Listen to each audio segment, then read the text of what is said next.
Stéphane Alix. Mais il n'y est plus, Stéphane Alix, sur M6. Non, mais parce qu'ils s'en foutent. Oui, ils s'en foutent, mais je pense que oui, il y a un intérêt, mais je peux t'assurer, pour connaître bien les chaînes, c'est super dur, quoi. C'est super dur de convaincre les chaînes qu'il y a un intérêt pour le grand public de s'intéresser à des choses qui sont quand même nettement plus importantes que de savoir... Je parlais assez fort, même. Oui, vas-y. Dans le film, là, le message fort, c'est de vouloir changer la société, changer tout ce qui est notre environnement pour que ça aille mieux. Oui. Mais peut-être que... changer nous-mêmes. Voilà. Non, mais le message, je veux te dire...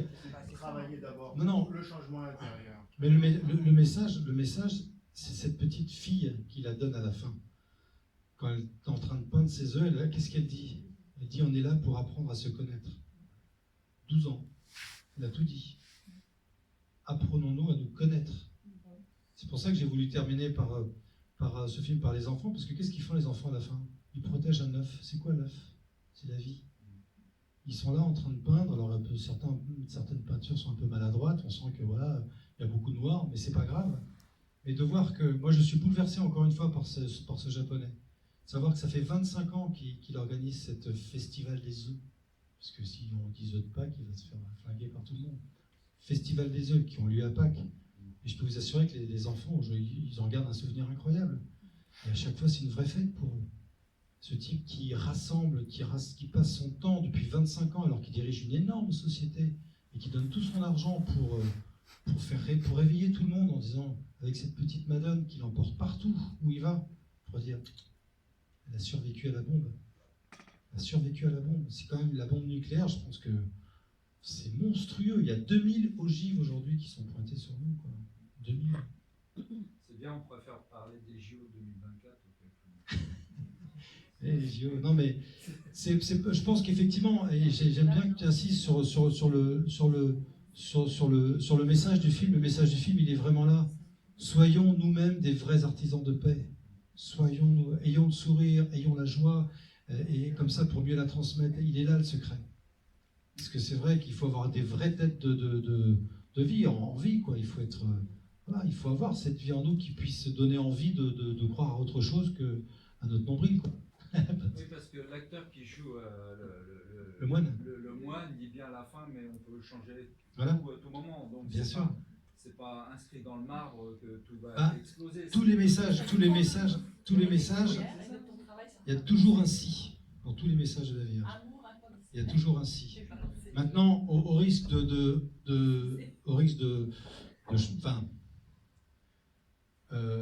pape Jean-Paul II en 1983 avait répondu à des journalistes allemands qui lui posaient la question, mais pourquoi vous n'avez pas révélé le troisième secret? Il avait répondu la chose suivante: écoutez, à quoi ça vous servirait de savoir que tous les océans vont tout engloutir, ou quasiment tout? Par contre, ce que je veux dire, on ne pourra pas échapper à ce qui va arriver, mais on pourra l'atténuer. On ne pourra pas échapper, mais on pourra l'atténuer. D'un air de dire, on est allé trop loin. On est allé trop loin aujourd'hui. Et moi, je pense que, je ne veux pas développer plus, mais je m'intéresse aussi au clonage. Le clonage humain est pour moi l'abomination totale. Et le clonage humain est fait aujourd'hui. Le fait, alors qu'officiellement, c'est bien marqué sur le front de l'ONU que jamais on n'y touchera. On a créé des dérives pour la science, pour les chercheurs, les fameux scientifiques, qui sont en train de... l'être humain est cloné aujourd'hui. C'est-à-dire qu'on est en train de faire des copies de la création. Et c'est monstrueux. C'est monstrueux. Donc là, je pense que oui, il y a une alerte énorme. Parce que le clonage, je pense qu'on va en reparler en septembre, en octobre. Vous allez voir, ça va revenir sur le devant de la scène. Je vous fais le pari, maintenant.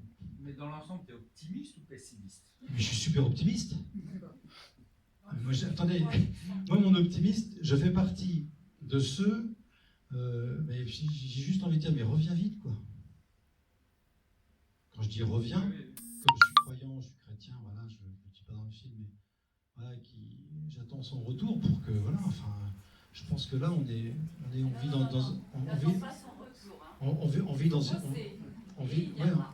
dans une société quand même. Enfin, j'ai jamais vu autant de haine, de malheur, de trucs absolument ignobles, quoi. Moi, j'ai vite envie que ça disparaisse, tout ça. Hein. Enfin, Et puis en même temps, si vous avez la chance de croire, c'est-à-dire que voilà, bah, vous dites c'est fabuleux. Si vous avez la chance de croire, vous dites bah, attendez, moi vous n'avez peur de rien. Il faut juste être prêt. En fait, ce que dit ce film, c'est soyez prêts le jour J. C'est ce que dit à un moment donné, je ne sais plus, une personne qui nous dit voilà, le message de la Vierge, il est simple. Il dit la chose suivante, soyez prêts. Soyez prêts le jour. Prier. La croix, et puis balancer de l'amour. Mais ça, c'est ça, le grand secret. Ouais. C'est de balancer de l'amour et à plein gaz. Ben voilà, balancer de l'amour. Vous avez balancé. Ben non, mais c'est. Surtout sur la France. Bien sûr. Non, number one, France. Et au niveau, quand vous disiez. Oui. Pardon, stop. Vous disiez que vous aviez peut-être rendez-vous avec Poutine. Oui. D'autres hommes politiques ont vu votre film, par exemple en France ou ailleurs? Non, j'en sais rien. J'aimerais bien.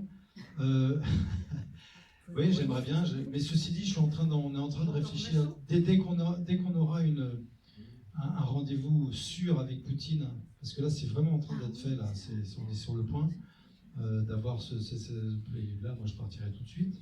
On filmera tout ça. Enfin bref. Mais il faut savoir que c'est juste pour vous montrer que les médias ne veulent pas diffuser, enfin ne veulent pas parler de ce film. Pour le centenaire de Fatima, j'ai appelé moi-même l'AFP. L'AFP, c'est l'agence France Presse qui dirige le monde aujourd'hui. Il y en a trois. Il y a l'agence France Presse, selon le Canard enchaîné, il y a l'agence France Presse, Reuters et l'AP, la société de presse.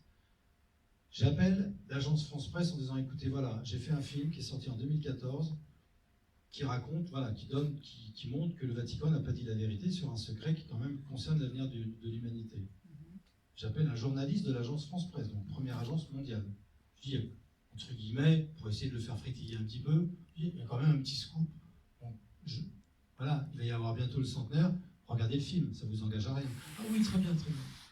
Ok, une semaine avant. Le centenaire passe, donc je fais attention aux articles pour voir si l'AFP a fait quelque chose. Une semaine après, toujours rien, je rappelle. Coucou, bonjour, c'est moi. Est-ce que vous avez eu le temps de regarder le film? Ah non, j'ai vraiment pas eu le temps, je suis désolé, j'ai vraiment pas eu le temps. Deux solutions. Soit il ment, soit il est incompétent. Parce que je peux pas imaginer autre chose.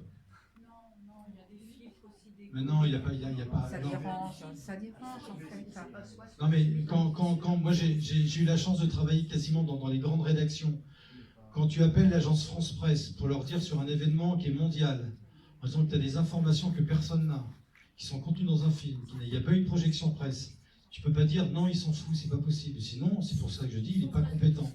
J'ai une question là-dessus.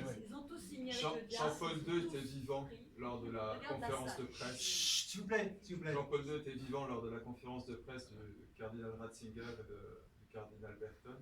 Oui. Manifestement, vous dites que le secret n'a pas été révélé, que c'est un faux. Jean-Paul II, quelle explication donnez-vous au fait qu'il a... Ah non, mais ce qui est fabuleux, c'est que Jean-Paul II, lui, l'a révélé dans les actes. Ce film est un hommage à Jean-Paul II. Il est un hommage à Benoît XVI. Bon, il faut le décoder. Mais le jour, le 13 mai... Là, non, le jour de la conférence de presse. Non, mais le 13 mai. Moi, je ne parle pas. La conférence de presse a eu lieu quand?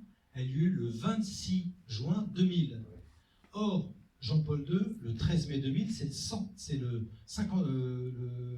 40e anniversaire. Enfin, pardon. Je ne sais plus. 73e, enfin bref. Mais c'était pour la béatification des deux voyants. Donc, ce 13 mai 2000, grosse messe, gros événement, on va béatifier les deux petits voyants. Qui est aux commandes?